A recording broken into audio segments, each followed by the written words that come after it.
Më 9 nëntor, qytetarët e Tiranës dhe disa bashkive tjera do të votojnë për të zgjedhur kryebashkiakët zëvendësues të atyre që u larguan për të bërë deputet a për ndonjë arsye tjetër.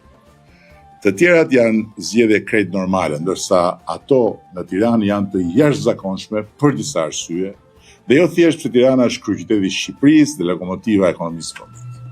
Tirana mbeti pa kryebashkiak, si pasojë një zhvillimi brutal të lidhur me drejtësinë. Kryetari i bashkisë u mor nga zyra pa gjyq dhe u çuar në paraburgim, ku vazhdon të mbahet ende prej gati 8 muajsh përmes një procesi me standarde që, për ta thënë but, janë të dyshimta. Por ama ndërkohë Tirana nuk mund të presë më. Dhe kush thot të kundërtën, thjesht nuk e ka idenë se çfarë duhet që kjo lokomotivë e Shqipërisë të ecë me ritmin e duhur.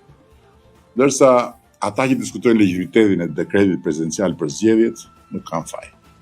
Se nuk kanë as shkollën, as pavarësinë intelektuale dhe as dijen mbi kushtetutën të Ilir Rusmajdit, këshilltarit juridik të presidentit dhe ministrit të drejtësisë Partisë Demokratike, që vetëm për hir të integritetit të tij moral dhe profesional dha dorëheqjen dhe nuk pranoi të bëjë palë me korrupsionin që degradoi në pikën ku një tragjedi makabre të merroi Shqipërinë dhe pataksi botën jo larg nga ku po ju flas, diku në një vend të quajtur Gërdec.